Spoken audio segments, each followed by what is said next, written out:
Gold hub తాకట్టులో ఉన్న బంగారాన్ని విడిపించి కొనబడును. అదే రోజు ఆన్లైన్ ధరకు కొని డబ్బులు ఇవ్వబడును. నమస్తే, వెల్కమ్ టు మనం టీవీ. నేను వలి. ప్రస్తుతం నాతో పాటు స్టూడియోలో ఉన్నారు ప్రముఖ పొలిటికల్ అనలిస్టు కృష్ణకుమార్ గారు. వారితో మాట్లాడదాం. మేడం నమస్తే. నమస్తే. కృష్ణకుమార్ గారు, జగన్మోహన్ రెడ్డి గారి మీద ఎప్పుడైతే రాయి దాడి ఘటన జరిగిందో వెంటనే ప్రధాని మోదీ గారు స్పందించారు. అయితే యాక్చువల్గా ఇక్కడ వచ్చిన డౌట్ ఏంటంటే, మణిపూర్లో హింసాకాండ జరిగింది గతంలో. కొన్ని నెలల పాటు ఒక విధ్వంసమే జరిగింది అక్కడ. రేపు ఘటనలు జరిగినాయి. అయినప్పటికీ దేశ ప్రధానిగా ఆయన స్పందించలేదు, కనీసం ట్వీట్ చేయలేదు, ఒక్కసారి కూడా మాట్లాడలేదు సభలో కూడా. అసలు ఆ పర్యటన కూడా చేయలేదు మణిపూర్లో. కానీ ఇక్కడ జగన్ గారి మీద దాడి జరగగానే వెంటనే రియాక్ట్ అయ్యారు. ఎట్లా చూడాలి మేడం? దేనికోసం ఇది? ఇదంతా ఏంటి అంటే, మణిపూర్లో ఉన్నది క్రైస్తవులు. ఇవాళ ఆయన నేను హిందూ మతానికి ప్రతినిధిని అని ఆయన చెప్పుకోవటానికి ఆయన ఏమాత్రము బిడియపడట్లేదు, సిగ్గుపడట్లేదు, బాధపడట్లేదు. కానీ మనం ఒకటి గమనించాల్సింది ఏంటంటే, ఈ భారతదేశంలో ప్రధానంగా 4-5 రకాల మతాలు ఉన్నాయి. పర్సంటేజ్ ఎంతన్నా కావచ్చు, మెజారిటీ ఎంతన్నా ఉండొచ్చు.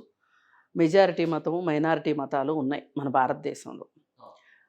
వాళ్ళందరికీ ప్రతినిధి. పైగా నాలాంటి ఏ మతాన్ని నమ్మని వాళ్ళకు కూడా ప్రతినిధి మోడీ. నేను దేవుణ్ణి నమ్ముతాను కాబట్టి దేవుణ్ణి నమ్మే వాళ్ళకే నేను ప్రధానిని అని ప్రధాని అనే హక్కు లేదు ప్రధానికి. అందరికీ ప్రధానే. అయితే మరి క్రైస్తవుల మీద ఎందుకు ఇంత హింసాకాండ చేసినట్టు? అంటే ఇంత హింస జరుగుతూ ఉంటే అసలు ఎందుకు మోడీ మాట్లాడలేదు? అసలు అక్కడ కావాలనే, అక్కడ మణిపూర్లో ఉండేది మెజారిటీ క్రైస్తవులు, మైనారిటీ హిందువులు. అయితే ఈ మెజారిటీ క్రైస్తవులు ఎస్టీ సామాజిక వర్గానికి చెందిన వాళ్ళు. వాళ్ళకి ప్రత్యేకమైన హక్కులు ఉన్నాయి అక్కడ. అయితే ఆ హక్కుల వల్ల, వాళ్ళకున్న హక్కుల వల్ల వాళ్ళు ఎస్టీ సామాజిక వర్గం అంటే షెడ్యూల్ ట్రైబ్స్. ఇప్పుడు మన దేశంలో ఒక ప్రత్యేక చట్టం ఏముంది అంటే, ట్రైబ్స్కి సంబంధించి ఒక ట్రైబు నాన్ ట్రైబ్ దగ్గర ల్యాండ్ కొనుక్కోవచ్చు, కానీ ఒక ట్రైబ్ దగ్గర నాన్ ట్రైబ్స్ ల్యాండ్ కొనుక్కోకూడదు. నాన్ ట్రైబ్కి డబ్బులు ఉన్నాయనుకోండి, ట్రైబ్ దగ్గరికి వెళ్ళి నీ పొలం నాకు అమ్ము అనడానికి లేదు. అదే ట్రైబ్ దగ్గర డబ్బులుండి నాన్ ట్రైబ్ పొలం కొనుక్కోవచ్చు. ఇది ఒక వెసులుబాటు ట్రైబ్స్కి. అయితే వీటన్నిటిని ప్రత్యేక హటవీ హక్కుల చట్టాలు అని కానీ, గిరిజన హక్కుల చట్టాలని కానీ రకరకాల పేర్లు పెట్టి ఈ విధంగా ఉన్నాయి. అయితే అక్కడ అన్ని కొండ ప్రాంతాలు. ఈ కొండ ప్రాంతాల్లో ప్రపంచంలో అతి విలువైన ఖనిజాలు ఉన్నాయి అని చెప్పి తెలిసింది. ఎప్పటి నుంచో తెలుసు. అయితే వీళ్ళు వ్యాపారస్తులు కాదు. ఎవరు? ఈ మణిపూర్ ఎస్టీలు, క్రిస్టియన్స్గా పిలువబడుతున్న ఎస్టీసు వ్యాపారస్తులు కాదు. వాళ్ళు ఏంటి అంటే, వాళ్ళకున్న భూమి మీద వాళ్ళు ఏవో పంటలు పండించుకుంటూ ఉంటారు. వాళ్ళు ఎక్కువ కొనుక్కోరు. వాళ్ళ జీవన విధానం చాలా గొప్పగా ఉంటుంది. ఏంటి అంటే, ఒక 3 ఎకరాల పొలం ఉందనుకోండి. 3 ఎకరాల పొలంలో ఒక ఆవు ఉంటుంది, కొన్ని కోళ్ళు ఉంటాయి, కొన్ని కుక్కలు ఉంటాయి, కొంత భాగం వరేస్తారు, కొంత భాగం చిలకడ దుంపలు వేస్తారు, కొంత భాగం బంగాళదుంపలు వేస్తారు, కాలీఫ్లవర్లు వేస్తారు, టమాటాలు వేసుకుంటారు, చెర్రీలు వేసుకుంటారు. అంటే ఒక కుటుంబానికి ఏమేం కావాలో అవన్నీ సెల్ఫ్ సస్టైన్డ్గా ఉంటారు వాళ్ళు. వాళ్ళకి పెద్ద డబ్బుతో పని కూడా ఉండదు. దేవుడి దగ్గరికి వెళ్తారు, చర్చిలో డబ్బులతో పని లేదు. ఎవరన్నా ఒకళ్ళు అక్కడి నుంచి చదువుకున్న వాళ్ళు బయటకు వస్తే బయటకు వచ్చి చదువుకుంటారు, లేదంటే ఒక 200-300 కిలోమీటర్ల దూరం వెళ్ళి చదువుకుంటారు, లేదు అంటే హైదరాబాద్ లాంటి ప్రాంతానికి వచ్చైనా సరే చదువుకుంటారు. అక్కడ నాగాలని రకరకాల వాళ్ళు ఉన్నారు, మైటీసు, ఇట్లా రకరకాల తెగలు ఉన్నారు. అయితే ఈ విశిష్ట జీవన విధానం వల్ల వాళ్ళకి పూర్తిగా ఇప్పుడు మనం మాట్లాడుకుంటున్న ప్రపంచీకరణ, గ్లోబలైజేషను, ఇలాంటి ఎఫెక్ట్లు వాళ్ళ మీద పడలా. ఇంకా టెక్నాలజీ అంటే తెలియదు, టెక్నాలజీ పెద్దగా తెలియదు వాళ్ళకి. తెలియకపోయేసరికి ఏమైపోతుంది, వాళ్ళు అదే విధానమైన జీవన విధానాన్ని అనుసరిస్తున్నారు. చక్కగా మంచి వాతావరణము అంతా బాగుంటుంది, బ్రహ్మాండంగా ఉన్నారు, హ్యాపీగా ఉన్నారండి వాళ్ళు. అయితే ఆ గనుల మీద మోడీకి కన్నుబడింది. ఆ గనులను తీసుకొచ్చి అదానీకి ఇవ్వాలి ఇప్పుడు. అక్కడ గ్రీన్ కలర్ రాళ్ళు, ఎమరాల్డ్స్ అంటారు వాటిని. ఆ ఎమరాల్డ్స్ అత్యంత ప్రపంచం మొత్తంలో అక్కడ దొరికే ఎమరాల్డ్ లాంటి ఎమరాల్డ్ ఎక్కడా దొరకవు. ఇవన్నీ ఉన్నాయని తెలిసిపోయింది వీళ్ళకి. అది ఒక ఎమరాల్డ్ ఏంటి, ఇంకా బోలెడు ఖనిజాలు, రాళ్ళు, రంగురాళ్ళు అట్లాంటివన్నీ ఉన్నాయి. వాటిని దక్కించుకోవటం కోసం మేము వీళ్ళనే కాకుండా వేరే వాళ్ళకు కూడా ఎస్టీస్ లాంటి హక్కులు కల్పించబోతున్నాము అని హైకోర్టులో ఒక చిన్న స్టేట్మెంటు, అంటే ఒక తీర్పు వచ్చేలాగా చేశారు. చేసేసరికి వీళ్ళకి ఒక రకమైన భయం వచ్చేసేసింది. అంటే నాన్ ట్రైబ్స్ కూడా ట్రైబ్స్ లా మారిపోతారు అని. అప్పుడు వాళ్ళు అదానీ చేతుల్లో ఉన్నారనుకోండి, అప్పుడు వాళ్ళు రంగురాళ్ళు తవ్వుకోవచ్చు కదా. ఇది కేవలం ఆ కొండల మీద ఆ ఖనిజ సంపదల కోసం వచ్చిన గొడవ. ఇదంతా చేసింది మోడీ దృష్టిలో ఉండే, మోడీ సహాయ సహకారాల్లోనే జరిగింది. అయితే ఇక్కడ ఈ తెగల మధ్యలో ఎప్పుడూ ఒక 2-3 తెగల మధ్య, ట్రైబ్స్ నాన్ ట్రైబ్స్ మధ్య గొడవలు జరుగుతున్న మాట అయితే వాస్తవం. అయినా ఈసారి జరిగిన అన్ని గొడవలు ఎందుకు జరిగాయి? ఇన్ని గొడవలు అంటే అత్యాధునికమైన ఆయుధాలు, పోలీసుల దగ్గర ఉండాల్సిన ఆయుధాలు వీళ్ళ దగ్గర ఉన్నాయి, ఈ నాన్ ట్రైబ్స్ దగ్గర ఉన్నాయి. దాంతో వాళ్ళ ఇళ్ల మీద పడి, వాళ్ళ చర్చిలన్నీ పగలగొట్టి, ఇళ్ళన్నీ కాల్చేసి, మనుషుల్ని చంపేసేసి, ఆడవాళ్ళ మీద అయితే ఎవరైతే శత్రు రాజులు వచ్చినప్పుడు, శత్రు సైన్యం వచ్చినప్పుడు స్త్రీల మీద అత్యాచారాలు చేస్తారని మనం అనుకున్నాము. ఆ విధంగా అత్యాచారం జరిపిందే కాకుండా వాళ్ళని చంపటము, ఊరేగింపులు చేయడం వాళ్ళని, ఇవన్నీ చేశారు. ఒక పక్కన చర్చిలు తగలబడిపోయినాయి, ఓ పక్కన ఇళ్ళు తగలబడిపోయినాయి.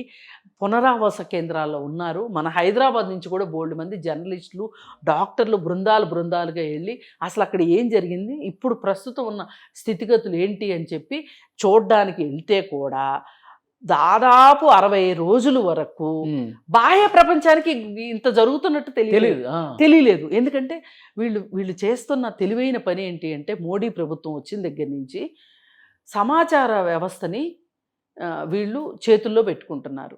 ఇంటర్నెట్ కట్ చేస్తున్నారు. రోజుల తరబడి, నెలల తరబడి ఇంటర్నెట్ ఉండట్లేదు. మీరు కాశ్మీర్లో గమనిస్తే కూడా ఇదే పని జరిగింది. ఇంటర్నెట్ లేదు, అసలు అక్కడ ఏం జరుగుతుంది తెలియదు.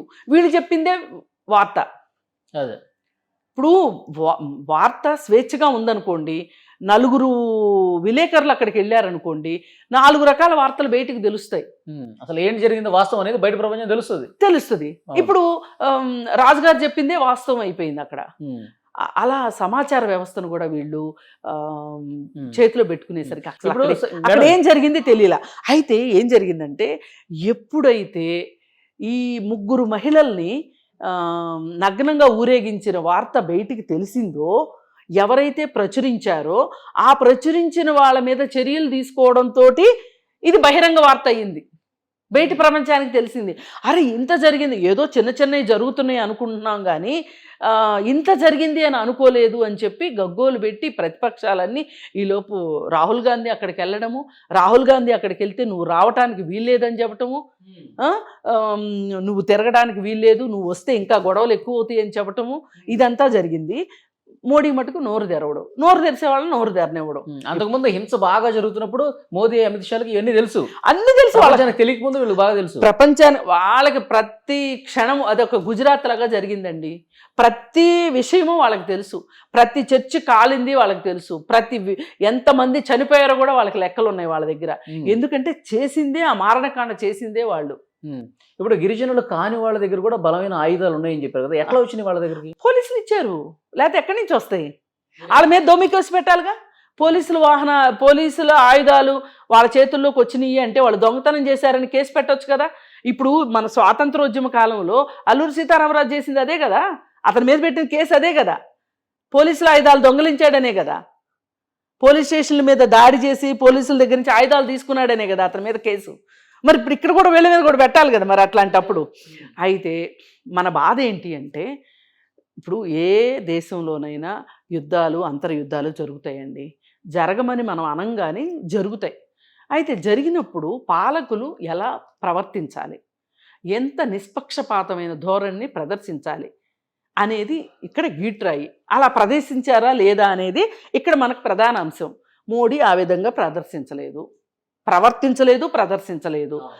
అడగ్గా ప్రతిపక్షాలు అడగ్గా నువ్వు పార్లమెంట్లో ఇది చర్చ జరగాలి అని అడిగితే 1-2 నిమిషాలు మొక్కుబడిగా పార్లమెంటు బయట 2 ముక్కలు మాట్లాడి పార్లమెంట్లోకి వెళ్ళాడు. పార్లమెంట్లో చర్చే లేదు దీని మీద.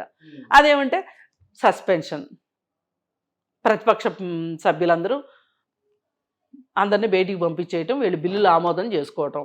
ఇప్పుడు ఈరోజు మనం లెక్కలు వేస్తే గనక ఎన్ని బిల్లులు ఆమోదం పొందాయి, ఎన్ని ఆమోదం పొందిన బిల్లుల మీద ఎన్ని గంటల చర్చ జరిగింది అనేది చూస్తే గనక నామమాత్రపు చర్యలతోటి వీళ్ళు బిల్లులన్నీ పాస్ చేసుకున్నారు. వీళ్ళ ఘనత ఇది ప్రజాస్వామ్యం. మన ప్రజాస్వామ్య దేశం కదా, మరి మనదేవి నియంతృత్వ దేశం కాదు. ప్రజాస్వామ్య దేశంలో ఇంత అప్రజాస్వామికంగా బిల్లులు ఆమోదించబడటము అనేది ఇది చరిత్రలో చాలా దారుణంగా లిఖించబడిన విషయం. అయితే ఇప్పుడు అసలు విషయం ఏంటి అంటే, మణిపూర్ గురించి ఇంత జరిగింది కదా, ప్రధాని నోరెత్తి మాట్లాడలేదు కదా, ఆయన మౌనమునిలాగా కూర్చున్న మనిషి జగన్మోహన్ రెడ్డి మీద ఒక చిన్న దెబ్బ తగలగానే ట్వీట్ చేసేశాడు, మీరు త్వరగా కోలుకోవాలి అని. అయితే మనకు అర్థమయ్యేది ఏంటంటే ఆయన ఇప్పట్లో కోలుకోడు, ఎలక్షన్లు అయ్యేదా కోలుకోడు, ఆ ప్లాస్టర్ అట్లానే ఉంటుంది. మే 13 తర్వాత ఏమైనా తొలగిస్తే మే 13 తర్వాత ఏమైనా తొలగిస్తారు, చిరాగ్గా ఉందని తొలగిస్తారేమో తెలియదు కానీ తొలగించరు. మరి మీకు ఇంత అంటే జగన్మోహన్ రెడ్డి లాగా 16 కేసులుండి 16 నెలలు జైల్లో ఉండి క్విడ్ ప్రోకో ద్వారా ఆస్తులు సంపాదించిన వాళ్లే మీ దృష్టిలో మనుషులు. అంతేగాని ఈ అలగా జనం, ఈ సామాన్య జనం, పైగా వాళ్ళు క్రైస్తవులు, వాళ్ళు మీకు పనికొచ్చే పదార్థాలు కాదు, పనికొచ్చే మెటీరియలే కాదు అసలు. అది ఆయన ఇప్పుడు మణిపూర్లో కూడా లోక్సభ ఎలక్షన్స్ జరుగుతున్నాయి కదా మేడం, వాళ్ళు పోటీ చేయట్లే, వాళ్ళు ఓడిపోతామని తెలుసు, అందుకే పోటీ చేయట్లా. పైగా ఇప్పుడు ఏం చేస్తున్నాడు, సరే మణిపూర్ సంగతి అట్లా అట్టిపెట్టి క్రిస్టియన్ ఓట్లు సంపాదించుకోవటం కోసం చర్చిలకు వెళ్ళి ప్రార్థనలు చేస్తున్నాడు. ఏ క్రైస్తవుడైనా సరే మణిపూర్లో జరిగిన వాళ్ళ సహోదర క్రైస్తవుల మీద జరిగిన దాడులకి బాధ్యుడైన మోడీకి ఓటేస్తాడా చెప్పండి? అంత చూసిన తర్వాత ఎందుకు ఇంత కక్ష? వాళ్ళు గిరిజనులనా లేకపోతే క్రైస్తవ మతాన్ని ఆచరిస్తున్నారనా? ఇవన్నీ కూడా కాదు, ఒక్కటే, వాళ్ళకి ఆర్థిక లక్ష్యాలే ఉన్నాయి. అదానీని పైకి తీసుకురావాలి, అదే వాళ్ళ లక్ష్యం. అక్కడ గిరిజనులుగా ఉన్నారు కాబట్టి వాళ్ళని అడ్డు తొలగించుకోవాలి, అక్కడ భయభ్రాంతులను చేసి వాళ్ళని ఆ కొండల మీదకి రానివ్వకుండా చేయాలి, అది వాళ్ళ ఉద్దేశం. అందుకోసమే ఇదంతా చేస్తున్నాడు. పైగా నాటకాలు, ఏ ఊరు వెళ్తే ఆ ఊరు వేషం వేయడం మోడీకి తెలుసు కాబట్టి చర్చికి వెళ్ళినప్పుడు చర్చి వేషం వేసుకుని వెళ్తాడు, వాళ్ళని నమ్మించి గొంతుకు వస్తాడు.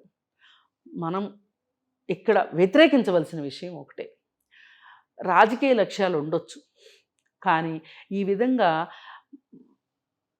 మతానికి సంబంధించిన లక్ష్యాలు కావచ్చు, వర్గానికి సంబంధించిన లక్ష్యాలు కానీ పెట్టుకుని పనిచేస్తే ఈ దేశంలో ఉన్నదంతా ఎక్కువ మంది పేదలు ఉన్నారు, ఎక్కువ మంది నిరక్షరాస్యులు ఉన్నారు, ఎక్కువ మంది మైనారిటీలు, వేరే మతం వాళ్ళు మైనారిటీలుగా ఉన్నారు.